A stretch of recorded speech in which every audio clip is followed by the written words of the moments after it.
Salam, hörmətli həmkarlar. Bizim bugünkü verilişimiz texnologiya fənninə həsr olunur.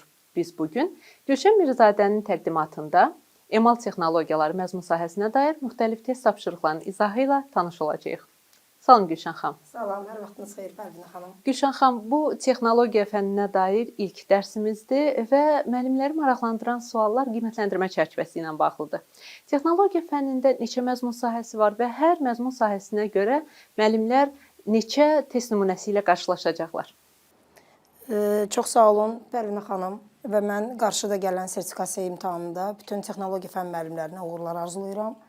Və gəlin çərçivə sənədi haqqında bir balaca məlumat verim. Texnologiya fənni üzrə 4 məzmun sahəsi vardır.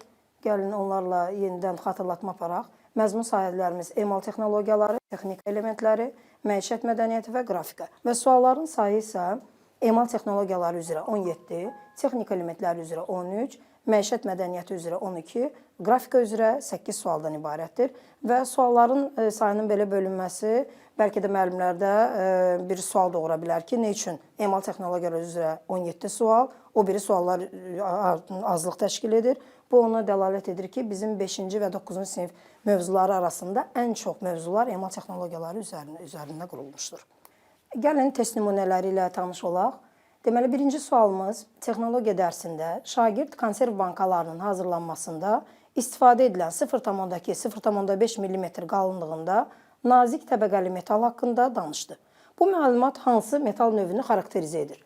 Cavablara baxsaq, A. Sinklənmiş tənəkə, B. Mis təbəqə, C. Ağ tənəkə, D. Çuğun təbəqə, Y. Qara tənəkə. Deməli, müəllimlərin bildiyi kimi, yəni hər bir müəllim, texnologiya müəllimi yəqin ki, məlumatlıdır. Tənəkə 0,2-0,5 mm qalınlığında olan nazik təbəqəli deməli təbəqədir və onlar 3 yerə bölünür. Ağ tənəkə, qara tənəkə və sinklənmiş tənəkə. Ağ tənəkə üzəri nazik qala təbəqə ilə örtülmüş təbəqədir. Sinklənmiş tənəkə üzəri sink təbəqəsi ilə örtülmüş tənəkədir. Qara tənəkə isə ümumiyyətlə üst örtüyü olmayan bir tənəkədir. Amma burada cavab C variantıdır. Ağ tənəkə, yəni konserv bankalarının hazırlanmasında ağ tənəkədən istifadə olunur. Növbəti suala baxaq. Burada sxem üzrə uyğunluğu müəyyən etmək lazımdır. Bu mövzumuz bizim 7-ci sinif üzrə mətbəx bıçağının deməli itlənmə mövzusuna aiddir və burada 3 variant verilib. İtiləmə bucağı 25-30 dərəcə, ikinci itiləmə bucağının böyüməsi, üçüncü tiyanın göyərməsi. Bunu uyğunlaşdırmalıyıq. Cavab A, 1C, 2A, 3B. Növbəti sualımız deməli 5-ci sinif üzrə oduncağın emalı texnologiya sahəsinə aid olan burğulanmaya aiddir. Oduncağın burğulanması mövzusuna aiddir. Burğulanmanın sonunda burğunu deşikdən çıxardarkən oduncağın sınıb qopmaması üçün usta hansı texnikadan istifadə etməlidir? Deməli, birinci fırlanma sürətini artırmalıdır. İkinci, dayağa təzyiqi azaltmalıdır. Dayağı daha bərk sıxmalıdır. Burğunu dərhal geri çəkməlidir və pəstağı su ilə islatmalıdır. Düzgün cavabımız dayağa təzyiqi azaltmalıdır. Növbəti sual. Usta çox kələkötür olan qalın taxta pəstağın səthini ilk dəfə emal etmək istəyir. Bu, oduncağın yonulması mövzusuna aiddir. 5-ci sinif materialıdır. O emal payını böyük miqdarda çıxarmaq üçün hansı yonucu aləti seçməlidir? Şəkildə gördüyünüz təsvirlərdə deməli, şerxebil A, B rəndə, fuqan və törpü ilə suvantın şəkili verilib. Burada bir məlumat vermək istəyirəm ki, şerxebil rəndə və fuqan yonucu alətlərə aiddir.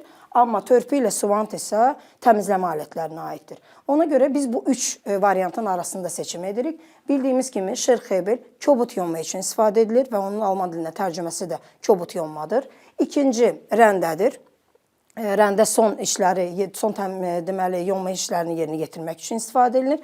Fuqan isə uzun pəstahların təmizlənməsi üçün istifadə edilir. Cavab burada şerxebildir. Yəni birinci ilk səthi təmizləmək üçün şerxebil alətindən istifadə edilir. Növbəti sualımız. Deməli, burada da oduncağın mişarlanması və təmizlənməsi mövzusuna aiddir. Müxtəlif bucaqlar 30 dərəcə, 40 dərəcə, 45 dərəcə, 60 dərəcə, 90 dərəcə bucaq altında pəstahın dəqiq kəsilməsini təmin edən tərtibat necə adlanır? Tərtibat dedikdə alətlər və tərtibatları var.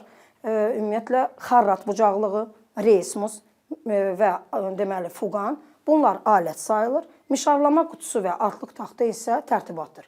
Xarrat bucaqlığı düz bucaqların ölçülməsində, çəkilməsində istifadə olunur. Reismus paralel xətlərin çəkilməsində istifadə olunur.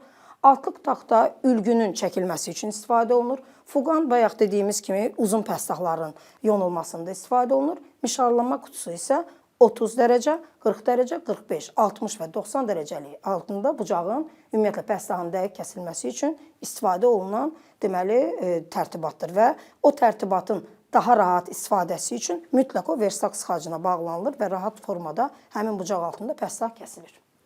Növbəti sualımız. Alman alimlərinin apardığı tədqiqatlara istinad edən bir ailə sağlamlıq məqsədi ilə rasionuna qoyun əti əlavə edir. Onlar bu qərarı ilə hansı xəstəliyin riskini azaltmağa çalışırlar?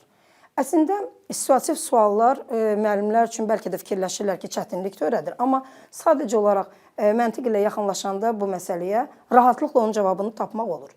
A. Şəkərli diabet, B. Ürək damar çatışmazlığı, C. Mədə bağırsaq xəstəlikləri, D. Xərçəng toxumalarının inkişafı, Y. Görmə zəifliyi.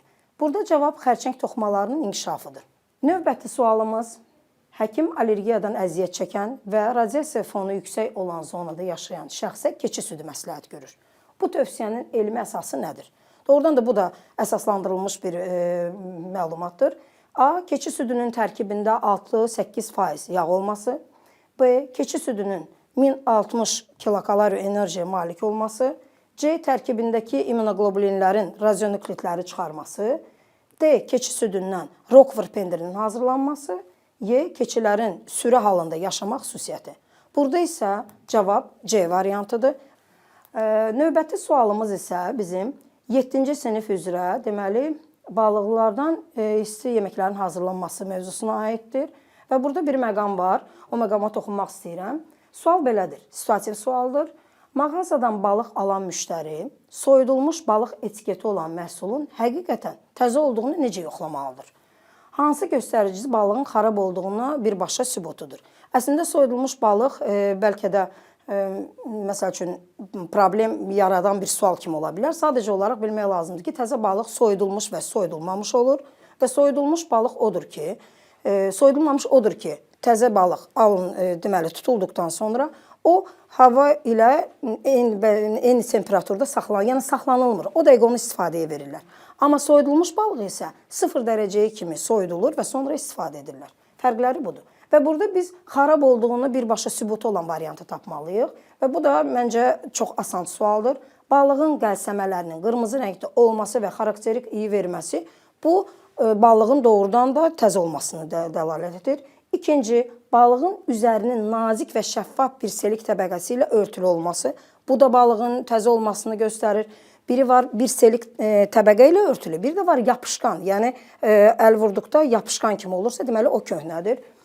C. Balığın qarnının şişkin olması, gözlərinin batması və pulçuqların tökülməsi. Bu düzgün variantdır. Və balığın əzələ qatının bərk olması və sümüklərə çox kip şəkildə birləşməsi bu təzə balığa aiddir. Və Y. Balığın temperaturunun ətraf mühitin temperaturu ilə eyni səviyyədə olması ki, hansı ki o soyudulmamış balıqdan danışdıq ki, eyni temperaturda olmalıdır. Və cavab burada C. Balığın qarnının şişkin olması, gözlərinin batması, bulanıq olması və pulcuqlarının tökülməsi xarab olmuş balığın birbaşa sübutudur. Növbəti sualımız cədvələ uyğun doğru yanlışı müəyyən edin sualıdır və bu sualımız 7-ci sinif üzrə metalın çapılması texnologiyasına aiddir. Deməli, burada birinci sütunda göstərdiyimiz ancaq doğru cavabları tapmalıyıq. İkinci sütun isə ancaq yanlış cavabları tapmalıyıq. Və burada nəyə fikir veririk? Birinci, bilək zərbəsi tilişkələrin iti kənarlarının götürülməsi üçün işlədilir. Bu doğru cavabdır. Və cavab variantına baxanda, deməli, bir cavabı olan cavablara diqqət edirik. Bu A, B və Y cavabıdır. Bu doğru cavabdır. İkinci, polad 45 dərəcəlik bucaq altında emal edilir. Bu yanlış fikirdir. 3. Çapmanın sonunda zərbənin gücünü zəiflədir. Bu düzgün fikirdir. Baxırıq 1, 3 A variantındadır və Y variantındadır. Deməli 2 variant üzərində işləyirik. 4-cü, çiyin zərbəsində qalınlığı 3-5 mm olan metalların çapılması və böyük səthlərin emalı zamanı istifadə edilir. Bu da doğru fikirdir. Deməli, yanlışdırsa o yanlışa aid deyil. 5-ci, əlvan metallar 60 dərəcəlik bucaq altında emal edilir. Bu yanlış fikirdir. Yəni, əlvan metallar deməli 60 dərəcəlik deyil, polad 60 dərəcə bucaq altında emal edildiyi üçün bu yanlış fikirdir. Deməli, cavab 1, 3, 5 və 6-cı isə kəsmənin keyfiyyətini əlinizlə yoxlamayın. Bu doğru fikirdir. Bizim cavabımız A variantı 1, 3, 5-dir. Növbəti suala baxırıq. Bu, naxış vurma texnologiyasına aid olan mövzudur. 7-ci sinif mövzusudur. Leyla kərgahda işləyərkən sapı parçada bərkitmək üçün ilmək üsulundan istifadə etmək istəyir. O sapı iynəyə tək qat keçirib ucunu düyünləyir. Leylanın işində yaranacaq əsas problem nədir? Şəkildə də göründüyü kimi, yəni orada 2 qat sapdan istifadə edilir. Ümumiyyətlə, ilmə ən əlverişli üsuldur. Və cavab variantlarına gəlin baxaq. İlmək üsulu yalnız kətan parçalarda mümkündür və bu üsul yalnız 2 qat sapla yerinə yetirilməlidir. C. Sapın düyünlənməsi parçanın üst tərəfində qabarıq qalmasıdır. D. İynə tərsinə aparılarkən sap qırılacaq. Y. İlmək üsulunda sap heç vaxt iynəyə keçirilmir. Düzgün variant bu üsul yalnız 2 qat sapla yerinə yetirilir ilməni yaratmaq üçün. Növbəti sualımız, bu sualımız bizim deməli, məişət mədəniyyətinə aid olan bir sualımızdır. Yəni, nümunə olaraq verdim bunu ki, müəllimlər tanış olsunlar. Sual belədir. 7-ci sinif şagird partasının və masanın təmiri mövzusuna aiddir. Masanın ayaqlarını çərçivəyə bərkidən şuruplar yerindən düşür. Təmir zamanı köhnə şurupların yerinə hansı növ şuruplar seçilməlidir? Bu sualın cavabı daha doğrusu eyni uzunluqda, lakin bir qədər böyük diametri şuruplardır. Yəni, əgər o laxlayıb çıxırsa, həmin yer diametri böyüyür. Böyüdüyünə görə də mütləq eyni uzunluqda, lakin bir qədər diametri böyük olan şuruplar götürmək lazımdır. Cavab D. Eyni uzunluqda, lakin bir qədər böyük diametrli şuruplardır. Növbəti sualımız, deməli, burğu dəzgahının iş prinsipi və quruluşuna aid olan mövzudur. Bu da 7-ci sinif əhatə edir. Şagird burğu dəzgahında deşik açarkən elektrik mühərrikinin fırlandığını görür, lakin burğu bərkidilmiş şpindeli hərəkət etmir. Dəzgahın quruluşunu nəzərə alsaq, problem hansı hissədə ola bilər? A. İşə salma düyməsi nasazdır. B. Qayış ötürməsi qırılıb və ya yerindən çıxıb. C. Burğu patronu düzgün bağlanmayıb. D. Şpindelin daxilindəki stopper xarab olub. Y. Elektrik şəbəkəsində gərginlik aşağıdır. Burada cavab qayış ötürməsi qırılıb və ya yerindən çıxıb. Çünki fırlanma hərəkətini, elektrik mühərriki fırlanma hərəkətini qayış ötürməsi vasitəsilə verir və qayış ötürməsi də şəkildə göründüyü kimi üzəri qapaqla örtülmüşdür. Ona görə cavab deməli B, qayış ötürməsi qırılıb və ya yerindən çıxıb. Növbəti suala baxaq.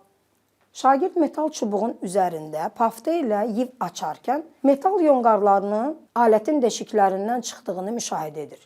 İş bitdikdən sonra o hansı təhlükəsizlik qaydalarına əməl etməlidir? Daha doğrusu bir qayda verilib burada. Cavablar belədir.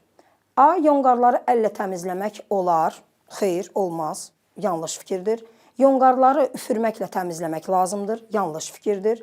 Nasaz alətlərlə ehtiyatla işləmək olar. Yanlış fikirdir. Yiv açarkən əlcək geyinmək qadağandır. Əksinə geyinmək lazımdır. Y variantı alətləri yonqarlardan süpürücü şotka ilə təmizləmək lazımdır. Düzgün cavab Y. Yonqarları xüsusi şotka ilə təmizləmək lazımdır. Növbəti suala baxaq. Dediyim suallardan biri də budur. Deməli, bu 6-cı sinif üzrə divar əşyalarının bərkidilməsi mövzusuna aiddir və bizim məişət mədəniyyəti sahəmizə əhatə edir. Və əşyaların görünən üsulla bərkidilmə vasitələrini uyğunlaşdırındı sual.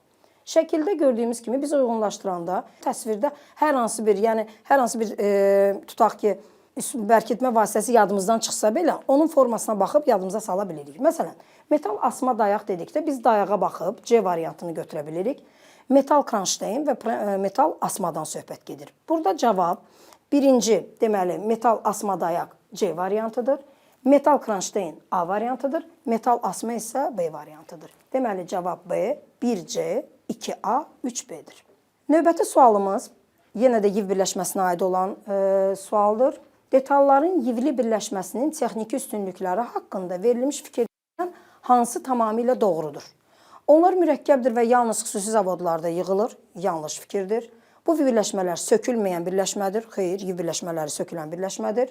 C. Çox sadə və etibarlıdır. Asanlıqla sökülür və yığılırlar. Doğrudan da yiv birləşmələri sadə və etibarlıdır və asanlıqla sökülüb yığıla bilir. D. Yalnız silindrin daxili səthində tətbiq edirlər. Y. Birləşmələrdə heç vaxt şaibə istifadə edilmir. Bu da yanlışdır. Deməli, düzgün cavab C. Çox sadə və etibarlıdır. Asanlıqla sökülür və yığılırlar. Növbəti deməli sualımız bizim mikrodalğalı soba ilə əlaqədardır. Bu 9-cu sinifin keçirilən mövzularından biridir. Mikrodalğalı sobanın iş prinsipi və quruluşudur. Sxemə əsasən mikrodalğalı sobanın müsbət və mənfi cəhətlərini müəyyən edir. Əslində, mikrodalğalı sobanın müsbət cəhətləri çoxdur. Sadəcə olaraq, sual olaraq müsbət cəhətləri, 3 müsbət cəhətləri verilib, yəni biz onu uyğunlaşdırmalıyıq və 2 mənfi cəhəti. A. Yeməyin qızdırılması və vaxtının qısaldılması, bu müsbət cəhətdir. Yeməyin donunun açılması, müsbət cəhətdir. Mətbəxdə yer tutması, mənfi cəhətdir.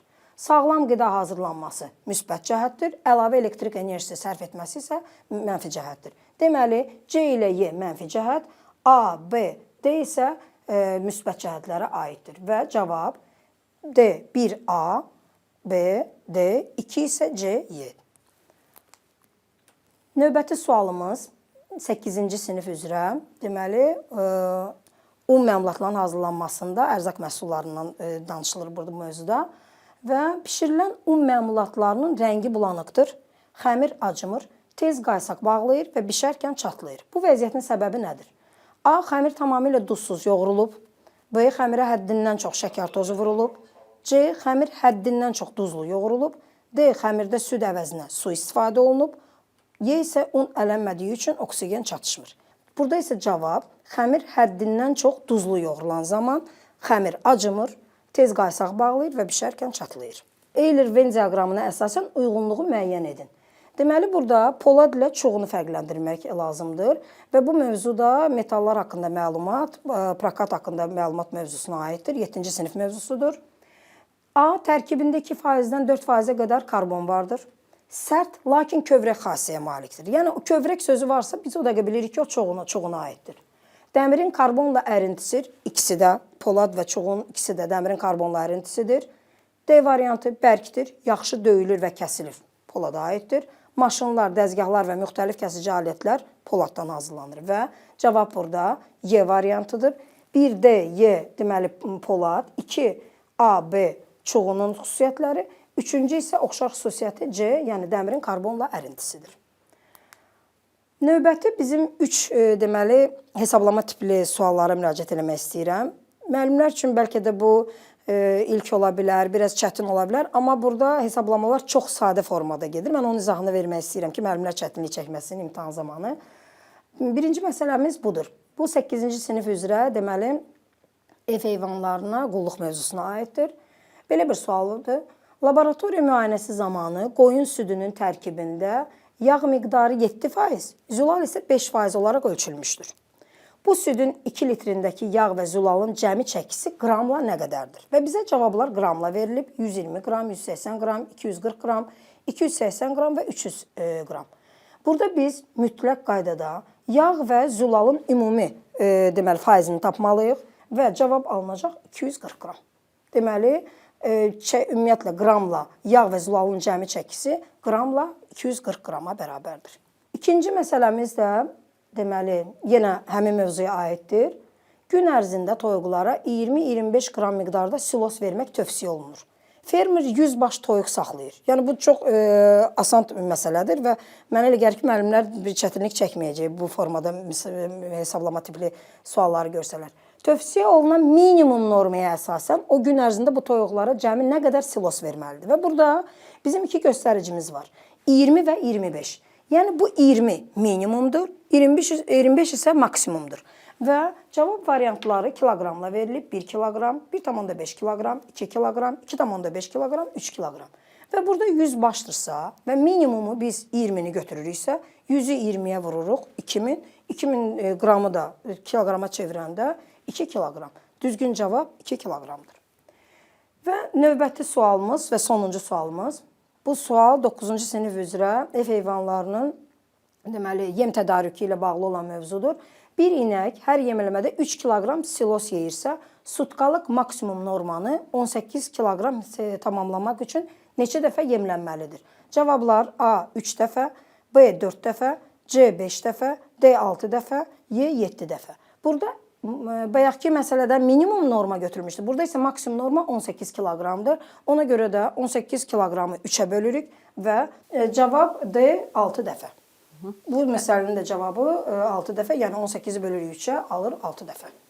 Diqqətiniz üçün təşəkkür edirəm və qarşıda gələn sertifikasiya imtahanında hər bir müəllimə uğur arzulayıram. Gülşən xanım, geniş izahınıza görə biz sizə təşəkkür edirik və qeyd eləmək istəyirik ki, təqdim elədiyiniz suallar içərisində həm faktoloji biliyi özündə əks elətdirən, eyni zamanda situativ tapşırıqlar müəllimlər gördülər və bir şey xüsusilə vurğulamaq istəyirik ki, sizin qeyd elədiyiniz məsələlərdə müəyyən hesablama işləri aparmaq lazımdır. Müəllimlər narahat olmasınlar, orada kalkulyator verilir ki, həmin kalkulyator vasitəsilə istənilən hesablamanı aparmaq mümkündür. Çox sağ olun, təşəkkür edirəm. Əziz həmkarlar, bizim bugünkü verilişimiz yekunlaşır. Növbəti verilişlərdə görüşənə qədər.